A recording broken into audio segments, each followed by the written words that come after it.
Mystic Lancaster Part 4, James Buchanan and the Hidden Master.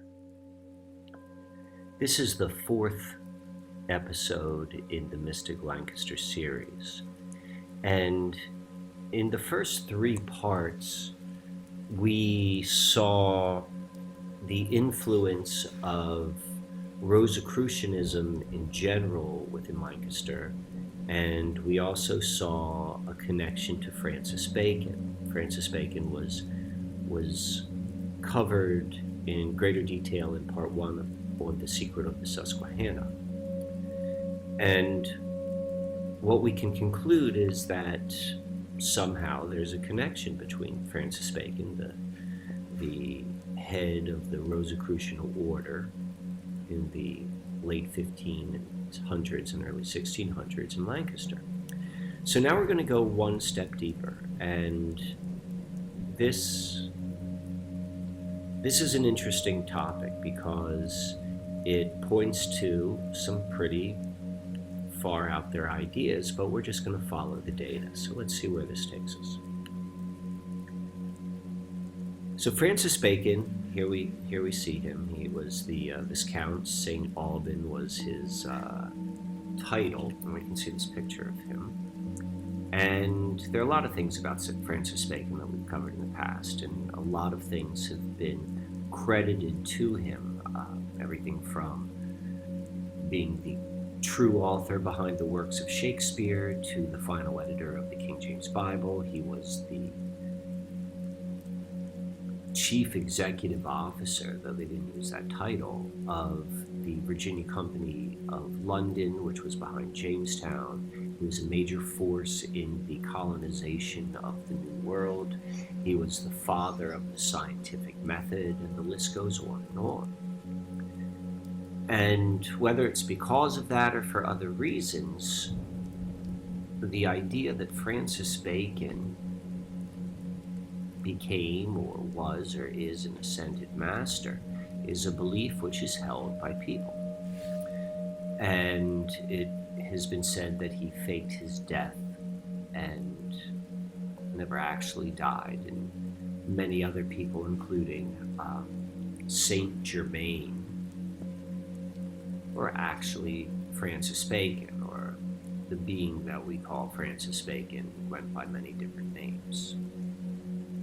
So we're going to switch gears for a moment. We're going to go to James Buchanan. So James Buchanan was the only president from Pennsylvania, and he lived in Lancaster City. And whereas James Buchanan may not be a household name to many, from a historian's perspective and from a political scientist's perspective, James Buchanan is a very well-known president. Whereas we see the question of who is the greatest or who was the greatest president, you may get 10 or 15 different answers and strong arguments for why different individuals may have been the best president for the United States. It is almost unanimous that James Buchanan was the worst president ever. And the reason he is credited as being such a bad president, for it was underneath his administration and his policy and his leadership which the stage was set for the Civil War. In fact, a couple of weeks, maybe even days after his term came to completion, the Civil War actually broke out.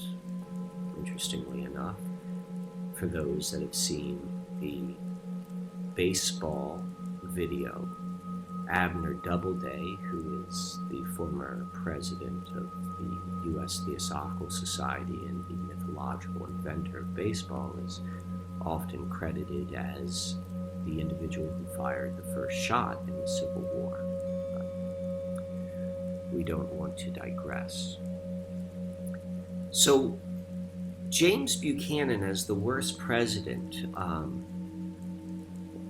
what can be said about that is that his influence, regardless of whether that was a positive influence or a negative influence, was incredibly profound upon the United States. In fact, it changed the course of the United States, which then changed the course of the planet.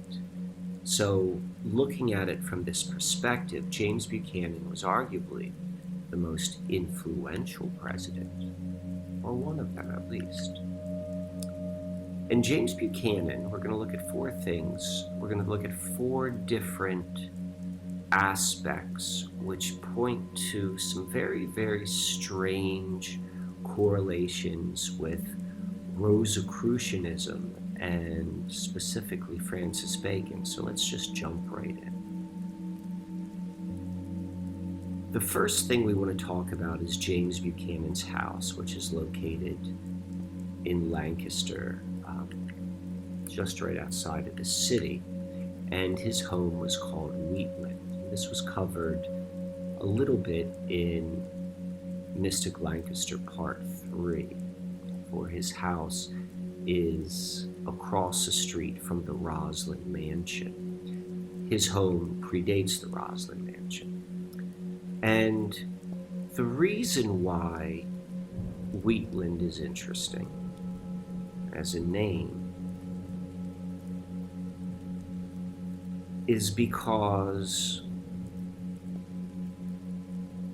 Wheatland can be thought of as a code or encoded reference to Isis.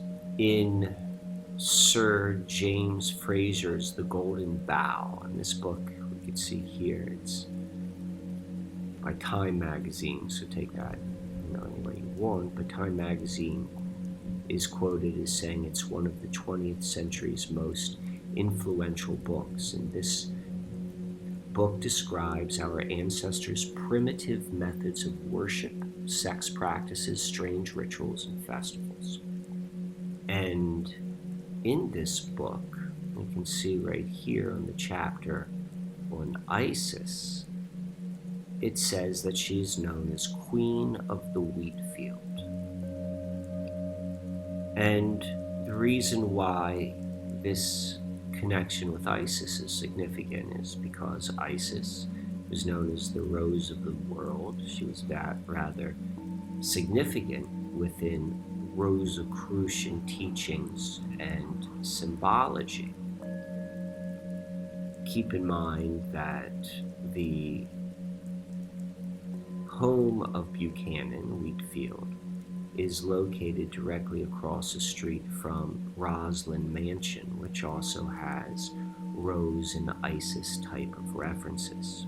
So that's the first point, the name of James Buchanan's home, Wheatland. And I guess it's also worth pointing out the proximity of Wheatland to Wrightsville and the Wrightsville Bridge, because we talked a little bit about James Buchanan's role with the Civil War and how the Civil War changed the course of America, and America eventually became the most influential country upon the planet. So here we see Wheatland, right here is Lancaster City, right here is Wrightsville, right here is the 40th parallel, right there is High Point. You can see this is King Street, which connects them.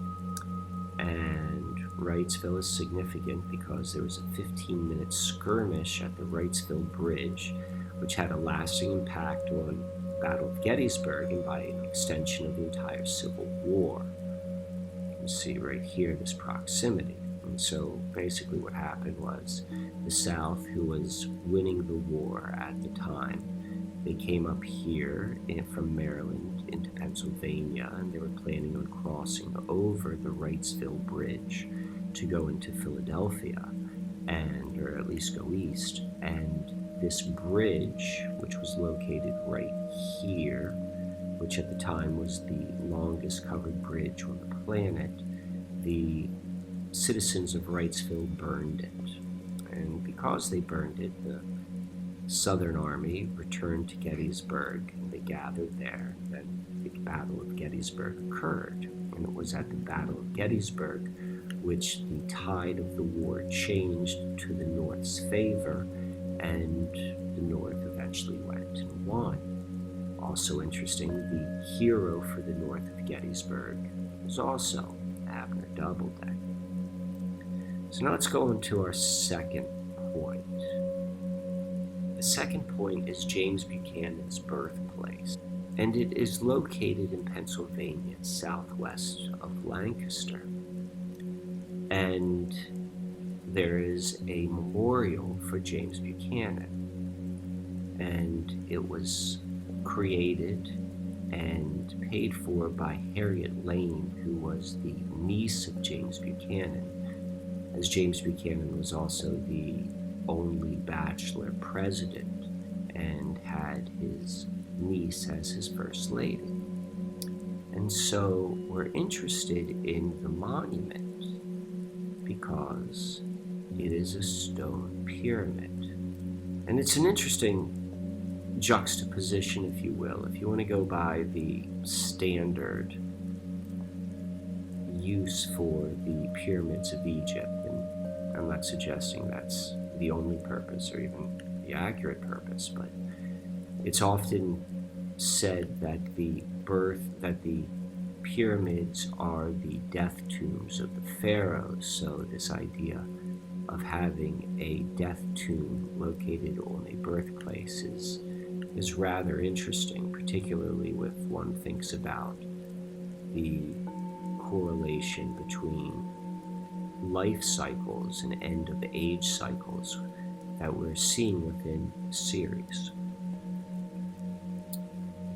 The pyramid is interesting as it relates to Rosicrucianism, and even more so Rosicrucianism within Pennsylvania, as there is a Rosicrucian organization headquartered in Bucks County, located 90 minutes east of Lancaster, and they're known for their pyramids. We could see they have some similarities to one another.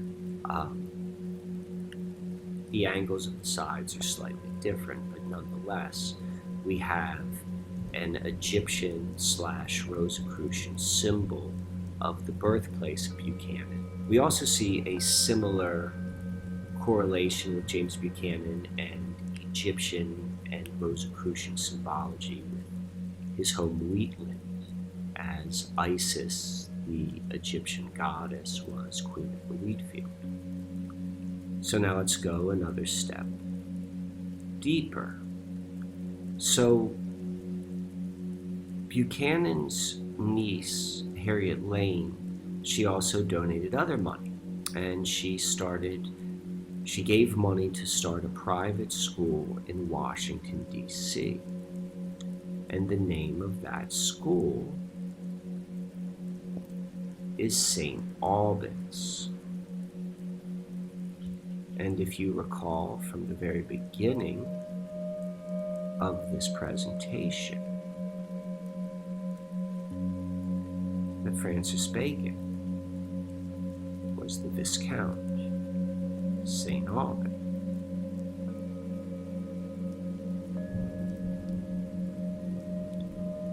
So now we're ready to go on to the fourth piece. And so within Rosicrucianism and within many of the practices of Western esotericism, they're built upon the teachings of the mystical Kabbalah.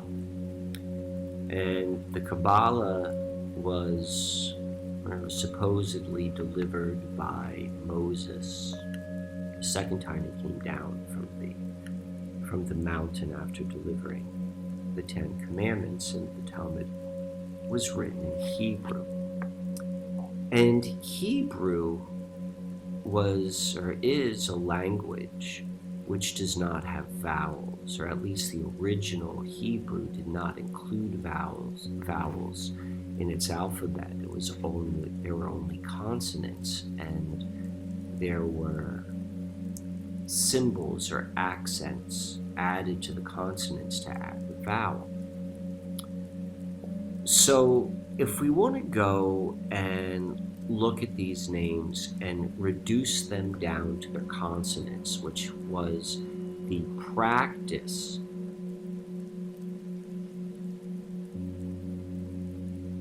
in ancient times, and particularly with Hebrew, let's see what we get. So we're going to start with Bacon, and we remove the A and the O, and we are left with BCN. This is code for Bacon, if you will.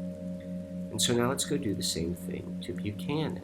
We remove the U and the A, and we're left with the BCHNN. And work with me here a little bit. We're playing with ideas. But the CH in Buchanan is not your typical CH, at least phonetically, because the CH makes a sound like cheese. But his name is pronounced Buchanan, more like cannon, and that's a C sound. So we can switch this out to a C. And if we're just going to do consonants, we have a redundancy right here. We have a double N right there. So let's just drop one of the N's. And when we do so, we can see that Buchanan can be reduced to BCN as well, just like Bacon. So now we return back to this idea of Francis Bacon as an ascended master. And I'm not suggesting that James Buchanan was actually the embodiment of Francis Bacon. But I will certainly suggest that somehow the spirit of Francis Bacon, take that however you wish, is very much embedded in the land of Lancaster, Lancaster City, and Lancaster's most notorious son, James Buchanan.